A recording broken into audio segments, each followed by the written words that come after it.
tarde, Brasil! Começa agora o nosso sensacional, o nosso encontro de todas as quintas-feiras. Bom, gente, o programa de hoje vai responder uma pergunta que eu tenho certeza que você de casa já fez. Por que tantas tragédias estão acontecendo, gente, no mundo? Não só aqui no Brasil, mas no mundo todo, né? Então, o programa de hoje a gente vai falar sobre a pandemia, né? O fim do MC Kevin, a morte do Paulo Gustavo. Então, hoje a gente vai receber aqui a Wandinha para explicar pra gente o que está acontecendo no mundo. Mas antes de começar esse bate-papo com a Wandinha, que vai estar aqui outros convidados também, eu quero convidar vocês de casa para assistir essa entrevista que eu fiz com essa grande artista, essa grande atriz, que é a Cláudia Alencar. Roda aí.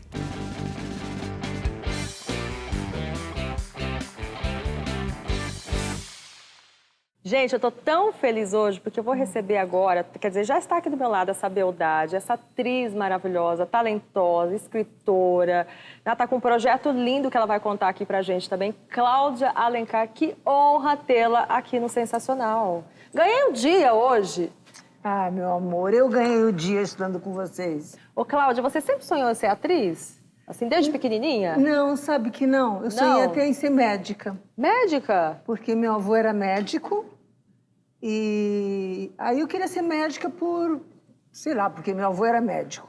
Porque na verdade você via ele exercendo a profissão e Não, assim... não, ele até morreu.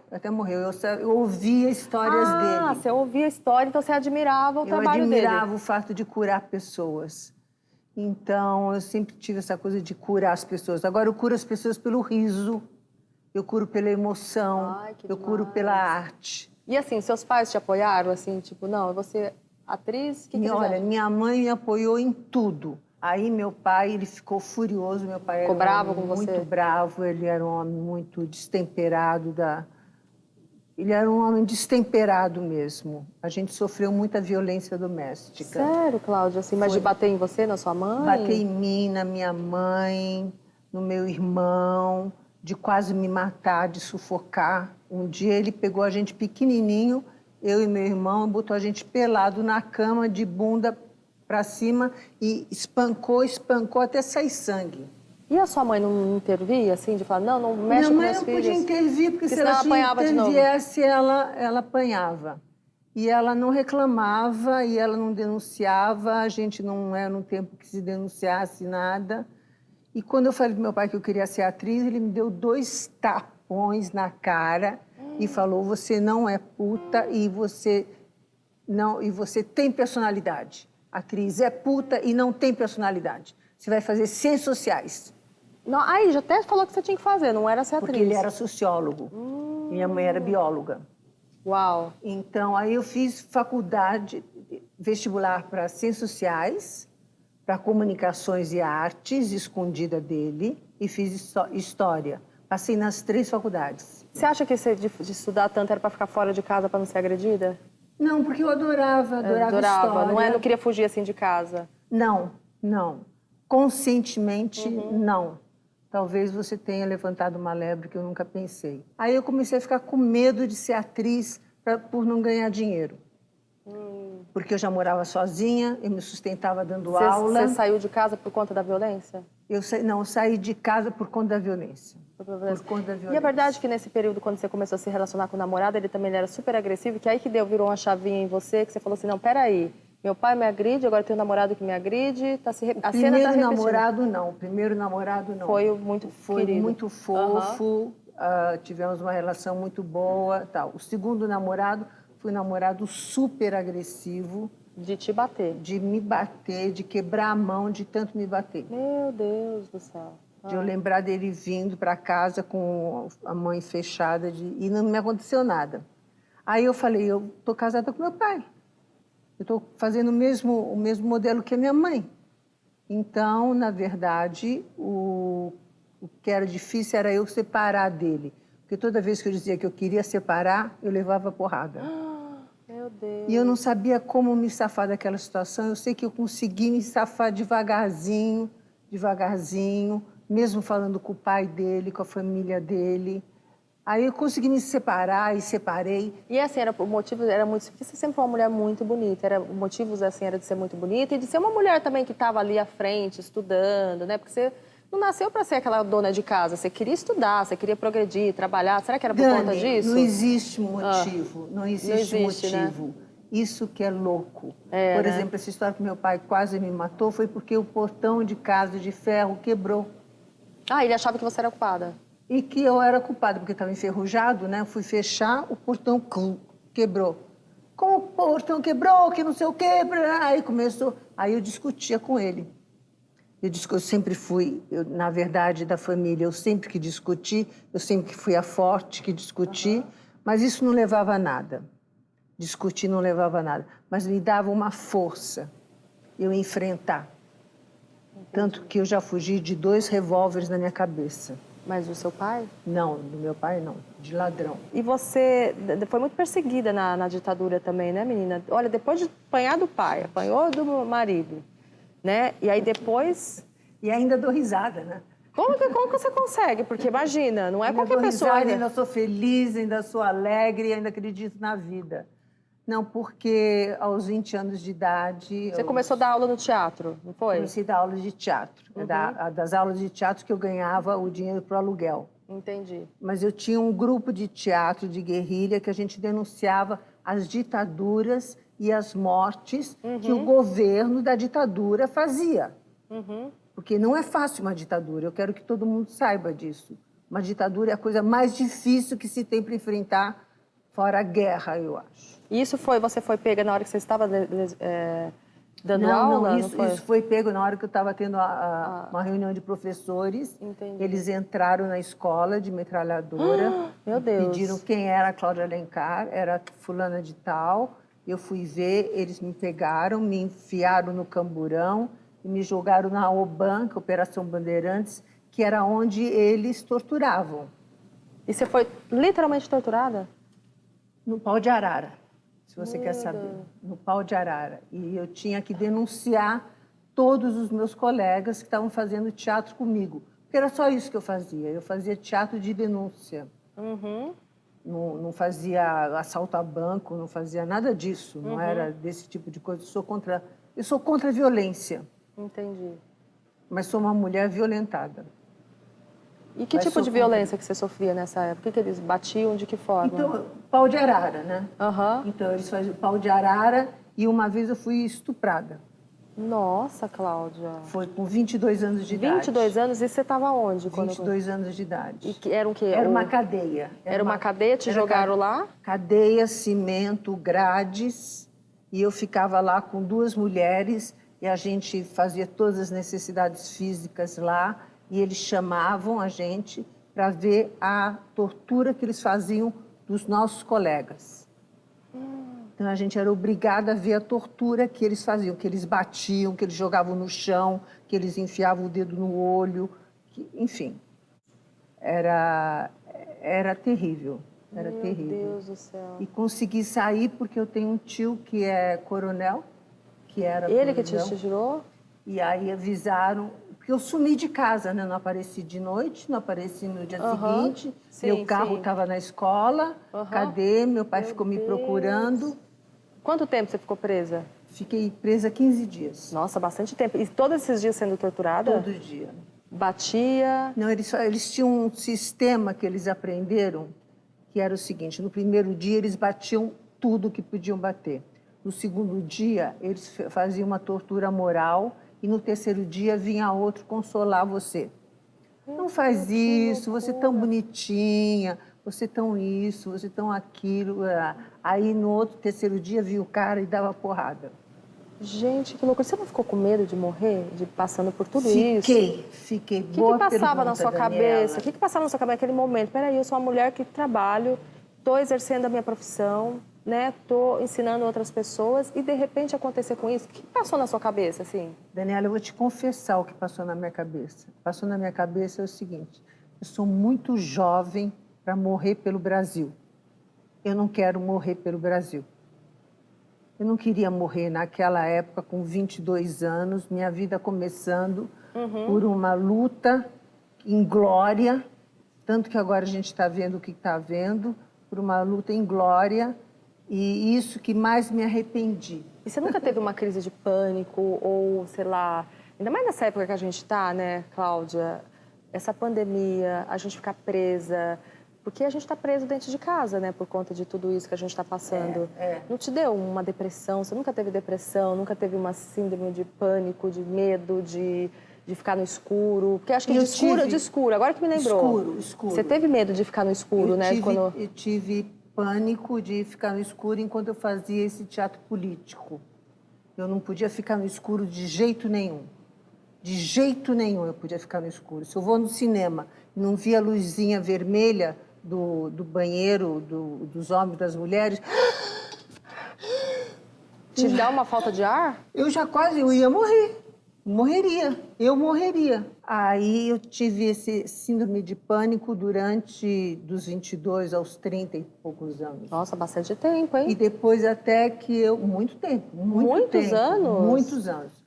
Uns 10, 15 anos. Como que você se livrou disso, desse trauma? Foi aos poucos. Aos poucos? Você chegou a fazer terapia, análise? Fiz uma terapia, mas uma terapia de nada. E sabe o que o cara fazia? O que ele fazia? Ele ia diminuindo a luz. Ai. Quer dizer, é de rir, né? Então, eu não fiz terapia. Deixei a vida me curar. Você não pensou em desistir, assim? Jamais. Não pensou da sua carreira? Jamais vou desistir. A arte não me abandona jamais. Os homens podem me abandonar, mas a arte não. Olha, mas você não é abandonada. A mulher linda desse jeito? Agora... Eles abandonam, sim. Não abandona. Ô, Cláudia, na sua carreira, assim, muitas novelas, muito sucesso. Você trabalhou com pessoas, assim, figuras que tem gente que sonharia trabalhar e nunca conseguiu, assim. Você é uma privilegiada, né? É verdade. Lógico, privilegiada, mas também muito estudiosa. Fez por onde, né? Acho que tudo é um merecimento. Você mereceu estar e até hoje, né, ser uma grande atriz, considerada uma das melhores atrizes do nosso Brasil. Como que foi para você se ver assim diante de tantas obras maravilhosas, você trabalhando, a sua arte imperando ali, aquela coisa toda? Como que você se sente assim vendo essa carreira tantos anos assim? Você começou muito jovem, né? Comecei jovem. Nem tão jovem assim não, para você ver, só para dar um breakzinho, como eu era professora de teatro, um dia eu levei meus alunos para assistir uma peça de teatro. E veio um cara para me paquerar. Aí, o cara fazia parte da peça? Não, era do público. Ah, do público. Aí, não, eu estou trazendo meus alunos, que eu dou aula de teatro da Alcântara Machado, dava aula para a faculdade, Alcântara Machado. Trazendo meus alunos aqui, e você que você faz trabalho no TV Tupi? Falei, ai, meu sonho é ser atriz.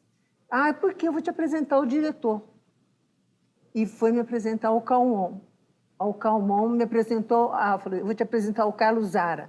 E eu tinha já 25 anos nessa época. Nessa época. Aí ele falou, Cláudia, só a única coisa que eu te peço, você abaixa a sua idade. Diz que você tem 16 anos de idade, mas cala a boca. Se você falar, todo mundo vai saber que você é inteligente. Então, você tem 16 anos de idade para fazer o papel da mocinha. E pronto. E já comecei a minha carreira mentindo.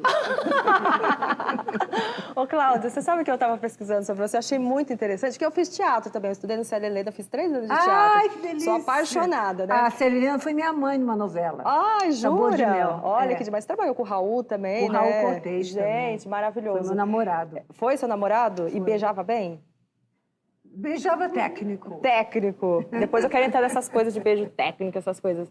E aí a gente estava até conversando, né, no camarim, né, dessa coisa que você parece que você sempre dava data de nascimento para suas personagens, tudo. Você é a circunstância anterior do personagem, né, de você, tipo assim, o diretor te fala assim, essa personagem é a mocinha, ela gosta disso, disso, disso. Pouca coisa. E aí você já lapidava mais, né? Então, você fazia numerologia dos personagens? Como que era isso? Eu fazia tudo. Astrologia, porque eu estudei astrologia sozinha, by myself. Fazia astrologia. Autodidata você, hein? Sou numerologia. Fazia todos os números, estudava a cabala do personagem. Eu estudava toda a vida, inventava toda a vida do personagem. Porque cada personagem tinha uma maneira de se expressar, uma maneira de falar, uma maneira de olhar.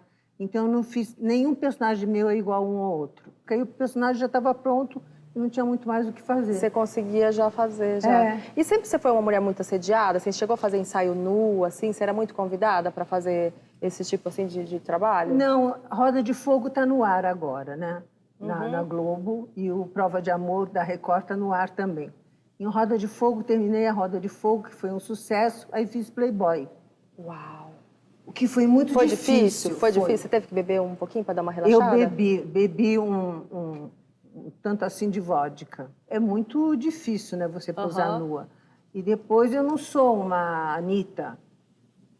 Não, você é maravilhosa, vai. Maravilhosa. Então, o que eu fiz? Ele pôs o Nemequitepá, aí eu comecei a dançar. Me puseram tutu, aí eu comecei a dançar. Ele que me pegasse.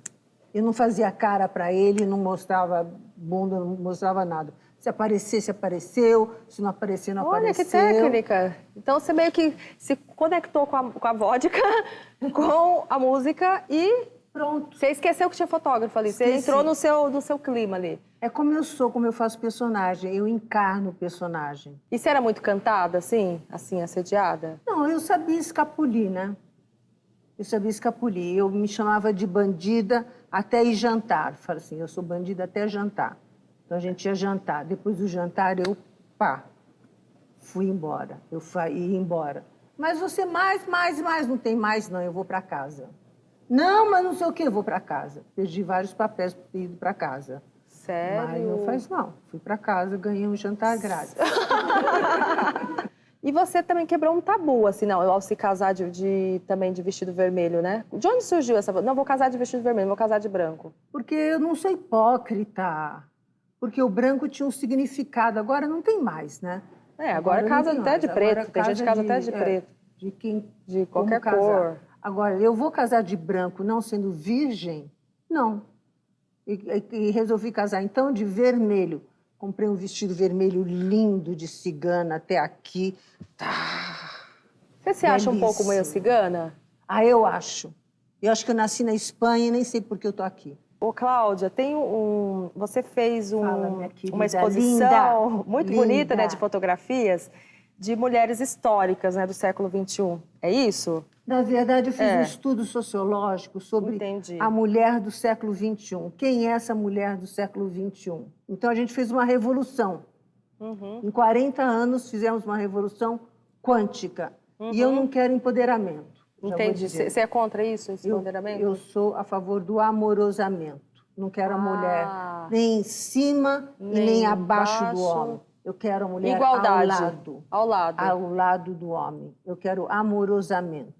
É isso que eu quero nessa vida. Entendi. Vamos mostrar aqui as fotos? Oba. Olha só. Essa é a primeira, é a química. É a Madame Curie. Madame Curie ganhou 2 prêmios Nobel de Física e Química. Uau. E até hoje, nenhuma pessoa ganhou 2 prêmios Nobel de Física e Química, isso em 1800. É uma mulher que a gente tem que se inspirar. Então, e essa aqui, essa mulher celta. Siciliana? É celta, é a mulher que domina a tribo. Eu fiz essa representação da mulher bela, sedutora, mas que protege a tribo e dá de comer para a tribo. Aí a Cláudia. E aí o meu nome escrito pelo meu corpo. E o meu corpo é o meu instrumento de trabalho com as minhas emoções, né? E essa é a dona de casa. Dona Flor. Essa é a dona de casa, que é essa que nós somos. A Rita Hayworth falava uma coisa maravilhosa. Os homens adoram ir dormir com a Gilda e detestam acordar com a Rita. Que é a Rita Hayworth. Que essa é a Rita. Ai, gente, que demais. E essa é George Sand. Essa escritora. Escritora em 1800 também. Escreveu 100 livros. Vivia de direitos autorais. E ela botou o nome dela Jorge, porque não podia botar Amandine, que era nome de mulher. Então, era como se fosse um homem tendo escrito os livros dela. Que demais isso, né? Olha como a gente foi tão repressora, tão repressiva. Nossa, mas muito legal essa é outra maravilhosa revolucionária que eu adoro. Isadora. Isadora Duncan. Isadora Duncan também, em 1800, ela tirou espartilho, era uma dançarina, tirou espartilho, tirou o corpete, dançava nua, com uma seda no corpo. Essa é Joana d'Arc. Joana d'Arc, não precisa nem falar, com 19 anos já saiu de Paris, com 19 anos conseguiu falar com o rei, mas olha a força dela. Esse é o homem que nós criamos para sobreviver. É o macho. O macho, porque sem essa sobrevivência, sem nós sermos provedoras, nós não somos nada. Os homens deixam os filhos na mão da gente e depois vão embora, viram as costas e a gente fica sem... Sendo o macho, né? Para cuidar dos filhos. Tem que ser macho para cuidar do filho. E essa é a Maria que representa a mãe, que é a matriz do mundo, porque sem nós, mulheres, a humanidade não existiria. Noiva. Nós queremos casar, ainda queremos casar, mas levamos um soco no olho e podemos revidar. Agora a gente revida. Vênus. E Vênus representa o amor, o amorosamento. É aquilo que você falou, né? A deusa do amor. Você sabe que tem uma parte aqui no Sensacional que tem pessoas que fizeram questão de mandar mensagens para você. Se prepare, olha isso.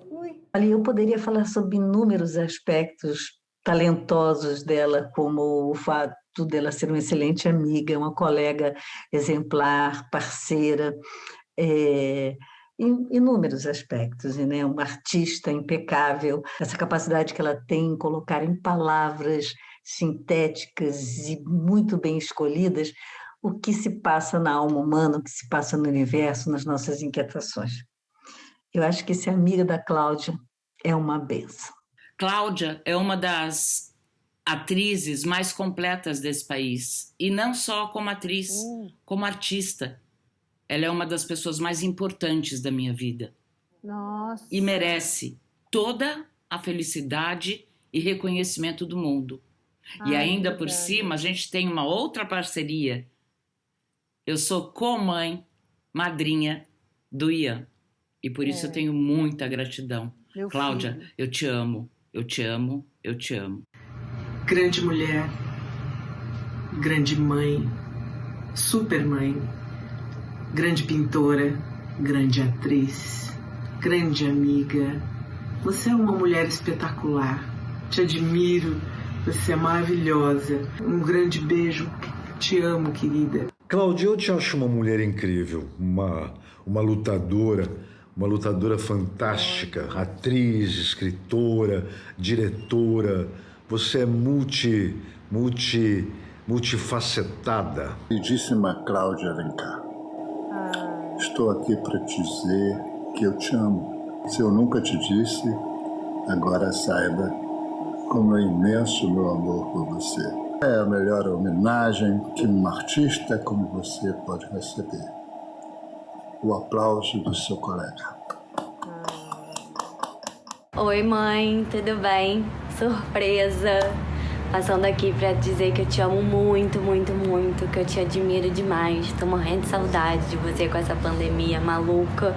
A gente tá um pouquinho longe, mas continuo me inspirando em você pra meditar, pra tomar meu suco verde, viu? Dizer que eu te amo demais, demais, que eu tenho muito orgulho de ser sua filha. Um beijo enorme. Surpresa, mãe. Te amo muito, muito, muito, muito mesmo. Tenho orgulho demais da pessoa que você é, da mãe que você é, da mulher que você é.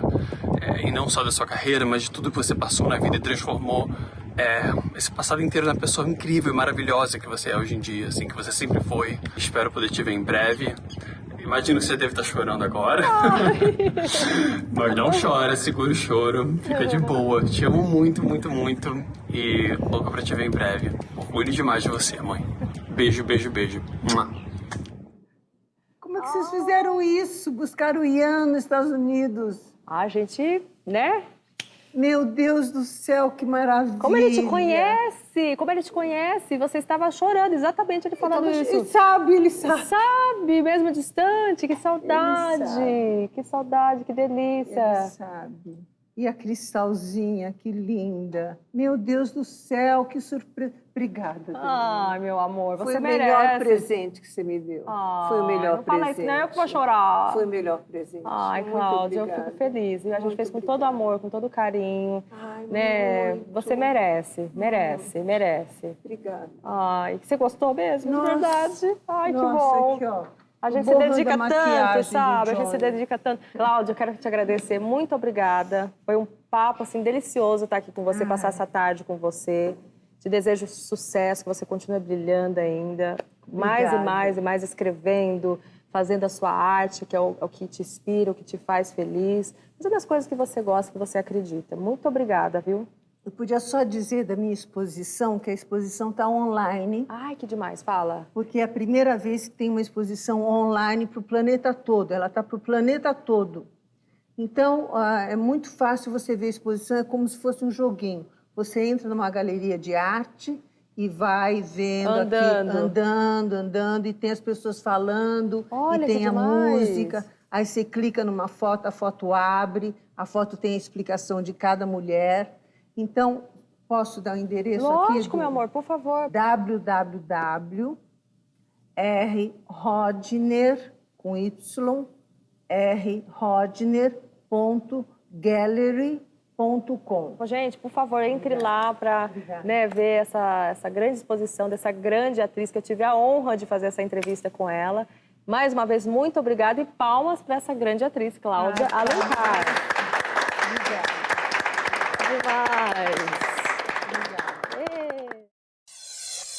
Cláudia Alencar, lindona, um super beijo pra você. Gente, que delícia passar a tarde com essa mulher, viu? Que delícia de entrevista, viu?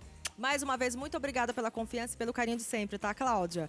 Bom, os nossos convidados já estão aqui. Vandinha maravilhosa, que a gente até combinou a cor aqui, Vandinha. Nem sabia que estava de vermelho. Estamos na sintonia aqui, hein? Se tivesse combinado, não ia dar tão certo, né? É, eu fiz uma evidência aqui hoje. A Vandinha vai estar de vermelho, eu vou de vermelho. Você tá linda, viu? Obrigada, linda. seja mais uma vez muito bem-vinda aqui, tá? Obrigada, gratidão sempre. Obrigada. Olha essa lindona aqui, Laís Moreira, que é youtuber. Primeira vez aqui no Sensacional, né, lindona? Primeira vez, obrigada pelo convite. Tô muito Seja feliz. muito bem-vinda. Eu quero saber que você fez a última entrevista com o Kevin, né? Fiz. Meu Deus do céu, eu quero saber de tudo isso também. Essa lindona aqui, com esses olhos maravilhosos, que ele bota um verde ainda pra acabar com tudo, Sim, né? vim pra te enfeitiçar. Denise Tacto, seja mais uma vez muito bem-vinda aqui também, lindona. Eu que agradeço, lindona. você é linda também, tava com saudade. Também. Vamos? Olha esse lindão aqui, Gabriel Elias, que é cantor, que vai cantar pra gente hoje Super um pouquinho prazer. também, né? Vamos nessa. É, tudo bem? Seja muito bem-vindo aqui. Primeira Mó vez prazer, aqui também. a primeira vez aqui no Sensacional e pra entrar num papo com essa galera, um papo tão importante quanto esse, desse momento que a gente vive, né? Então, pra começar, eu queria fazer uma pergunta pra todos, assim. Você se pergunta, que nem eu no começo do programa eu falei, gente, a gente fica se perguntando, né? Por que tá acontecendo tanta tragédia, tantas coisas ruins, a gente perdendo os amigos, entes queridos. Vocês se perguntam? É um pouco assim pra gente refletir e refletir e perceber o quão ruim tá o mundo, né? Eu acredito que as pessoas estão indo, pessoas boas, para a gente começar a olhar com carinho, né? O próximo, o outro. Eu me pergunto diariamente. Você, Denise, você se pergunta também essa energia? Não, assim? eu não me pergunto, eu simplesmente aceito. Porque Você as aceita? coisas são determinadas por Deus, na minha opinião, e na minha crença. E creio que nada acontece por um acaso. Os endereços não são errados, os fardos, as conquistas, os merecimentos, não só as coisas ruins. Aqui na Terra, na minha opinião, tem o aprendizado, o sofrimento e a glória, entendeu? Então, estamos aqui em total processo de evolução. Então, eu não questiono, porque quando eu tive o problema comigo, se eu tivesse que pegar e culpar meio mundo, eu não tinha me reerguido, eu não tinha me levantado, eu não tinha aceitado aquilo. Eu ia me colocar numa condição de vítima e sofrendo para o resto da vida. Então, a gente tem que agradecer até o ruim, porque isso é ensinamento, gente. Aprendizado. Aprendizado. Entendi. Gabriel, você como você enxerga tudo que está acontecendo no mundo? Pô, eu concordo totalmente com a Denise aqui. A frase que eu gosto que a frase que eu levo à minha vida é o em tudo dai graças, né? Eu acho que as coisas ruins, todo fracasso, ele carrega contigo uma virtude equivalente, assim, sabe? E eu acho que as coisas que acontecem no mundo fazem parte que somos um só, né? Todos nós aqui somos um só e as nossas atitudes refletem muito um no outro. Então, acho que tudo isso que está acontecendo, eu consigo ver como meio que culpa nossa ao mesmo tempo, né? Muito das coisas que acontecem. Assim. Plantio, né? Esse plantio, acho que a gente... O ser humano, ele tem muito disso, né? Dele castigar o mundo e depois querer culpar o mundo. Por quê? Mas por que está acontecendo isso? Não tem porquê. Exatamente. Então, olha aí o que você anda fazendo. Por que comigo, né? Por que comigo? Total. Então, um dos motivos de eu nunca ter tido exatamente tristeza, depressão, porque eu posso falar que eu não tenho, é porque eu nunca questionei. Sim, tenho a mesma opinião. De culpar de ruim que aconteceu com você, se meio que colocar na... Mas a gente vê muita coisa ruim, por exemplo. Eu vou dar o exemplo do Whindersson Nunes, né? Por isso que eu queria saber essa coisa da energia, viu, Vandir? Você explicar se é alguma coisa espiritual. Eu tinha visto uma mensagem até dele falando, né, do falecimento do filho, que muitas pessoas desejaram que o filho não existisse, que morresse, aquela coisa jogando praga na gestação da Maria, aquela coisa muito ruim. Isso não é normal o que está acontecendo com o mundo. Como que uma pessoa tem a capacidade de entrar na rede social da pessoa, a pessoa está grávida, de um momento tão especial da vida, e desejar o mal? Isso é terrível, né? Isso é uma coisa de ruindade mesmo, né? Eu não sei, tem explicação para tanta ruindade assim que está acontecendo no mundo, tanta coisa ruim acontecendo? Exatamente. Um ser humano, para ter uma capacidade de um grau de maldade tão grande desse... Imagina uma criança, né? Um ser indefeso que está ali sem a defesa nenhuma, né? E vir todo esse ataque, né? Tá sobrecarregar de todo esse ataque. Então, eu concordo muito com vocês dois. Lindo, realmente é isso. O ser humano, ele está perdendo a noção, o foco de tudo. Da gestação, o que ocorre? Infelizmente, na linha da espiritualidade, quando ocorre isso, né? É um espírito que veio mesmo por um tempo muito curto, mas que aquele pouco tempo ali com aquela família pela qual ele escolheu, para ele entra como uma junção, como se fosse anos de vivência.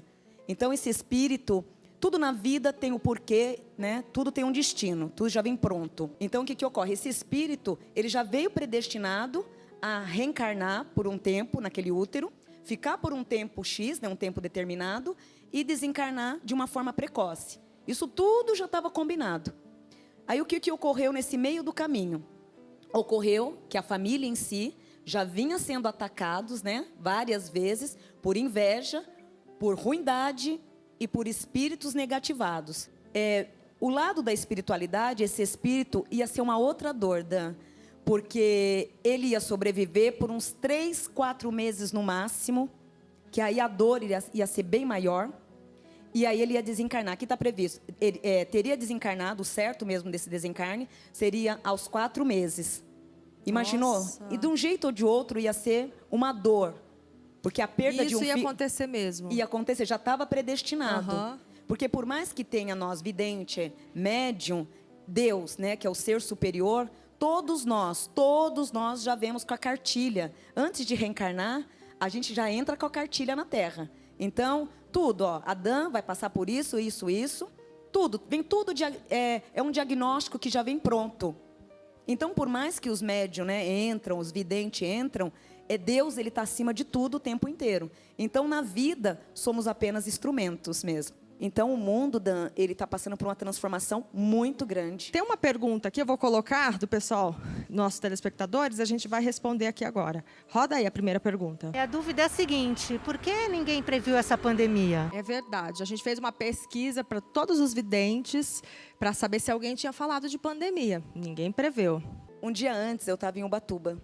Tem uma praia que eu gosto de ficar no meio de uma pedra lá, meditando. E... nesse dia, eu recebi uma mensagem apenas: filha, não se julgue, pois acima de tudo está um ser superior. Estranho. Continuei rezando, meditando. Aí depois de uns 40 minutos, quando eu desci da pedra, filha, entendeu? Sumiu a voz. Porque eu sou médium, tenho a vidência, tenho a audição. Uhum. Você ouviu isso no seu ouvido? No meu ouvido. Lá bem na pedra? Nítido, Dan, bem nítido, mas muito nítido mesmo. Isso foi num sábado à tarde. Então, na outra semana, desde que não estou meio perdida, mas depois de 15 dias, veio a notícia da pandemia. Uau. Eu disse, como eu não soube? Eu fiquei mal. Não vou dizer para você, tem o ego. Mas você ficou mal pelo fato, caramba, você falou comigo, eu fui fazer outras coisas e não me ateve. Como eu não pude descobrir, olha como faz o significado. Acima de tudo está Deus. Ele, Dan, ele está acima de tudo. Sem autorização dele, nem um médium, nem um vidente faz nada. Uhum. Nem um espírito. Tem que passar pela metragem, pelas mãos dele mesmo. Entendi. Né? Então, ali foi uma prova também para mim. Nossa, a Vandinha, vidente, auditiva, ela não teve essa informação? Não. Ela não teve porque acima dela está Deus. Foi permitido ter, né? Não foi permitido ter. Não foi permitido. Por quê, Dan? Essa lição, esse aprendizado que vem jogando e vai se estender aí para o ano inteiro ainda, é a mensagem divina mesmo, é Deus. Infelizmente, é uma dor, né, o que está ocorrendo no mundo inteiro. Espiritualmente, é uma lição, uma missão imensa, mas para um grande aprendizado. Tem mais perguntas. Roda aí outra pergunta. Por que algumas famílias são destruídas pelo Covid, enquanto outras pessoas vão para festas clandestinas e não pegam o vírus? Tem alguma explicação? Sim. Às vezes você perde... Esses dias eu vi, a família toda morreu, bem dizer, os irmãos todos, e assim... E tem gente que vai exatamente que nem a moça falou e não acontece nada. Tem uma explicação para isso? Sim, é o que eu disse. Na vida, a gente vem com um destino. Então, todos nós estamos predestinados ao desencarne. Destino. Na vida, nós temos destino. Cada um vem com o seu destino traçado. Então, toda essa morte, infelizmente, todas elas estavam predestinadas. E, por exemplo, se a pessoa, Gabriel e para Denise, esse lado bem espiritual, pois é a questão do livre-arbítrio, né? A pergunta para todos aqui. A pessoa está predestinada a isso, mas, de repente, no meio do caminho, ela... Não quero ir agora, não. A minha data eu sei que é essa, mas eu quero ficar um pouquinho mais, porque eu tenho mais coisas para fazer aqui na Terra. E aí, como que funciona? Eu acho que é até legal a gente falar uma coisa, né? A gente está predestinado às coisas, mas, por exemplo, quem está vendo, a pergunta dela entra muito no lance de pessoas que são mais descuidadas, né? Porque pessoas que às vezes estão em casa acabam morrendo e porque outros estão saindo. Eu acho que se a gente coloca também tudo no destino, o cara vai sair. Ele vai falar, tá no meu destino, se eu sair eu vou morrer, se eu ficar em casa eu vou morrer. Então, eu acho que o destino, sim, eu acredito muito nisso, mas eu acho que a gente também tem uma parcialidade nisso. O que eu penso entre a espiritualidade e você se cuidar, existe uma palavra chamada imunidade. Isso é muito pessoal. Uma família morreu muito, todo mundo da família. Qual a vida pregressa dessa família? Quais eram os hábitos que eles tinham? Quais os tipos de doenças que eles desenvolveram? É diferente você pegar Gente, não dá para pegar um corpo sadio. E mesmo assim, às vezes, entra a fatalidade da pessoa morrer porque tem questões que ela nem... mas ele não tinha nada. A gente não sabe se ele não tinha nada. Não dá para você colocar a ciência contra Deus e a Deus contra a ciência. Porque hoje até a ciência está reconhecendo Deus. Exatamente. Porque tem médico... Eu lembro que na cirurgia do Gerson, o Jorge Pagura, que é um grande neurocirurgião, quando foi operar o Gerson, que ele estava tendo pressão intracraniana, da terceira vez, quando eu cheguei no hospital, que ele falou, a imprensa inteira abaixo falou, não tem jeito, ele está quase morrendo, porque estava altíssima. Ele falou, eu não sei nem onde eu vou cortar. Eu comecei a cirurgia, fiz uma oração, não sabia nem onde eu ia cortar. Fiz um talho e... Por quê? Porque não era o momento dele. Vamos rodar mais uma pergunta? Roda aí. O Paulo Gustavo teve uma melhora de saúde pouco tempo antes de falecer. O que acontece com a pessoa quando ela tem uma melhora da morte? Meu Deus, isso é muito comum, né? Eu posso fazer uma pergunta? Sim. Que eu tenho isso, dessa pergunta que ela fez, que eu já ouvi falar que a pessoa, quando ela vai partir, ela tem uma melhora... não sei a porcentagem, mas muito grande, até mesmo uma forma de se despedir dos entes queridos. Eu falo isso porque a minha mãe teve. Sim. A minha mãe teve isso, ela estava ótima. 2 dias ela faleceu. E é uma melhora, assim, tão confusa, né? Você fala assim, nossa, mas agora tá ótimo. E aí... É uma melhora de 60%. Infelizmente, tem essa melhora mesmo.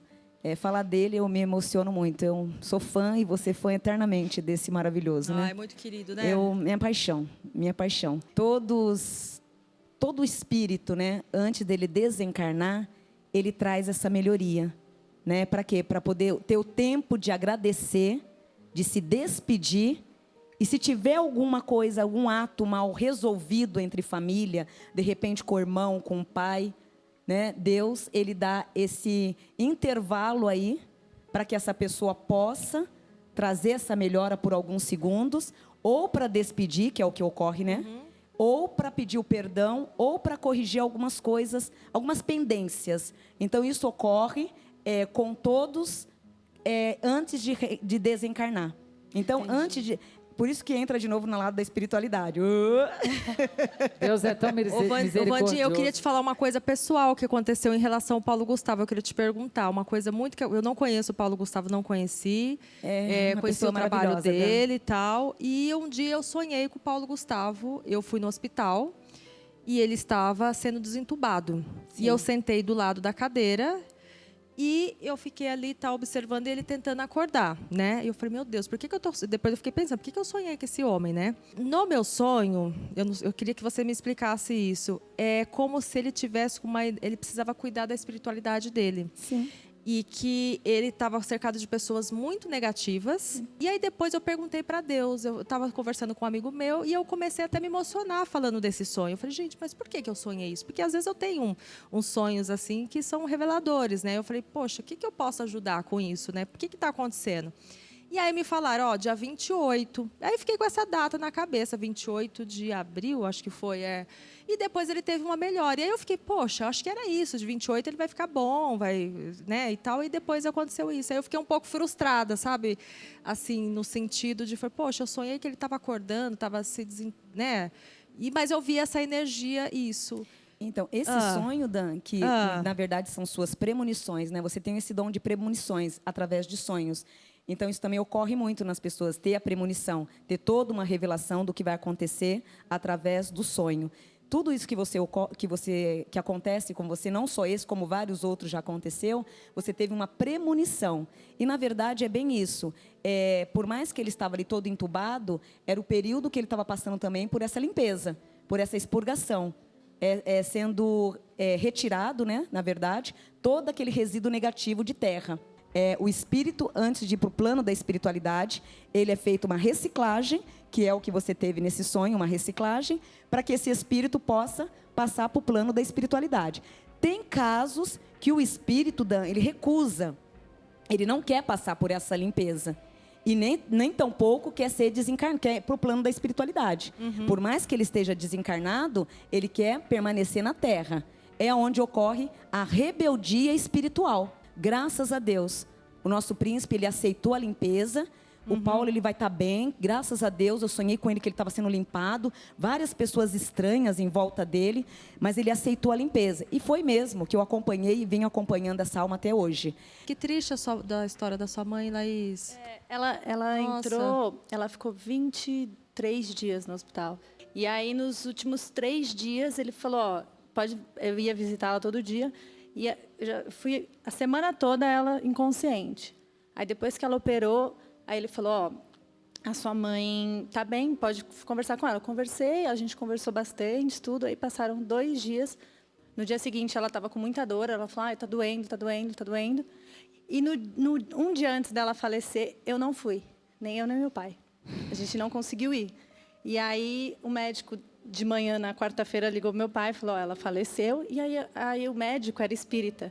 E ele falou, olha, eu não sei qual que é a sua religião, mas a sua mãe teve esses 23 dias que ela passou aqui, foram 23 dias limpando dela todo o álcool, toda a carga negativa, tudo. E foi ótimo. Eu não sei o motivo por você não ter vindo ontem, mas foi ótimo, porque você vai ter uma memória dela positiva. Tá no plano bom a mãezinha dela, né, Vandinha? E ela falando, né? Sua mãe foi muito bem resolvida. Sua mãe já era uma pessoa super bem resolvida. Mais uma pergunta, por favor. Tá acontecendo muitas mortes bobas, como foi o caso do MC Kevin. Por que tá acontecendo isso? Menino, vamos pegar as últimas 24 horas dele. Perfil, vamos traçar o perfil? Não é perfil. Ele estava igual a Daniela, maravilhosa, sentada com a sua família, assistindo uma série. Cuidando. Não, ele estava virado de um show onde estava usando drogas, estava colocando a energia dele lá embaixo, porque, espiritualmente falando, imagina a carga negativa. O que estava do lado dele de coisa ruim. Obsessores, muito. Então, mistura droga, sexo e rock and roll, gente.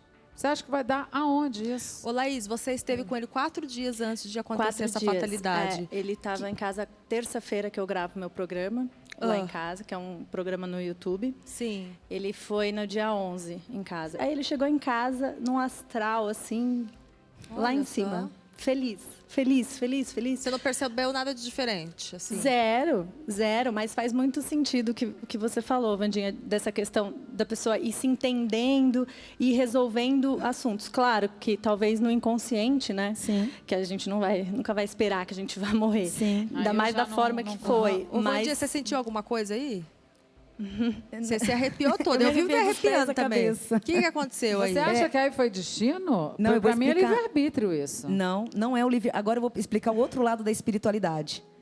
Ele do direito fala, Denise, você concorre pro crime. Tem duas coisas assim que antes dela começar, parece que a música que ele mais gostava é uma música que fala que cai. Tem um trecho da música que caia do quinto andar, uma coisa assim. Um trecho, a música que ele mais gostava. Coincidências. Esse é um ponto.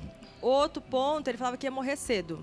Nesse caso, ele traz, falando de espiritualidade novamente, claro. Nesse caso, ele é um espírito totalmente mediúnico, onde ele vem num grau de espiritualidade muito elevada, porém, tem as opções do livre-arbítrio. Você pode optar ou por ir para o lado esquerdo ou para ir para o lado direito. Ele optou para a música, para a farra, para as drogas. Ele, no caso dele, ele reencarnou antes do tempo.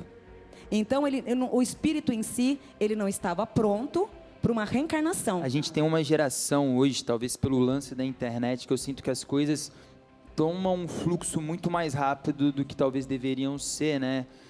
Então, o que eu sinto é que é uma geração que, se você não está muito estruturado, se você não tem uma base muito estruturada, é muito fácil você se perder. Ele teve o livre-arbítrio de optar pelo que ele queria, né? Então, ao reencarnar, eu volto a dizer, ele teve uma reencarnação imatura. No caso dele, se ele não fosse um cantor, ele seria um grande guru. Bom, mais uma pergunta aqui. Roda aí. Dizem que essa pandemia é um sinal do fim dos tempos. Isso é verdade? Não digo o fim dos tempos. Todo mundo está falando isso. Sim, mas não digo o fim dos tempos, mas sim de um grande aprendizado espiritual, que volta no início do nosso bate-papo, que é o rever vida, rever valores, rever família. Então, essa pandemia nada é que uma faxina grande, muito grande, espiritual, para trazer novas informações para a Terra, conteúdo bom, valores, como observar a lua, agradecer o sol, agradecer a comida que você come, agradecer o lugar que você está, agradecer pelos teus pais, agradecer até mesmo pelas coisas ruins da vida. Porque as coisas ruins, se você for olhar do outro lado, ela também vem como um grau de aprendizado. Então, tudo isso eu não vejo como o fim dos tempos, mas sim como uma grande limpeza. Uma grande, diga de passagem, uma das melhores limpezas, né? Acabou o nosso tempo aqui, eu queria falar mais. O papo é bom, né? Não acredito. Gabriel vai cantar pra gente, mas primeiramente eu queria agradecer. Vandinha, mais uma vez, muito obrigada pela sua presença aqui, sempre e vamos chamar de novo, o Gabi, né, Gabi? Pra gente ter um debate espiritual. Muito legal, debate super, né? Todo mundo falando, respondendo suas ideias com respeito, né? Que delícia. Laís, muito obrigada pela sua presença aqui também. Eu que agradeço. Que Deus continue te abençoando, que sua mãezinha continue do seu lado, mandando energias boas, positivas. Volte sempre aqui, tá? Uma graça, Laís, né? Obrigada. Denise, lindona, também sempre é um prazer receber você muito. aqui também, beijo viu, lindona? Pra você, pro seu público, parabéns sempre pelo programa. Amo estar aqui. Você fez uma música que fala exatamente desse momento que a gente está passando, né, Gabriel? Eu quero te convidar para você irradiar essa noite aqui no Sensacional. Muito obrigado, tá? Pô, aprendi pra caramba. É muito legal a gente debater, a gente ter opiniões diferentes, que é aí que a gente aprende, né? Que vai boa, né? Ele fala aquela coisa boa, né? Aquela tranquilidade.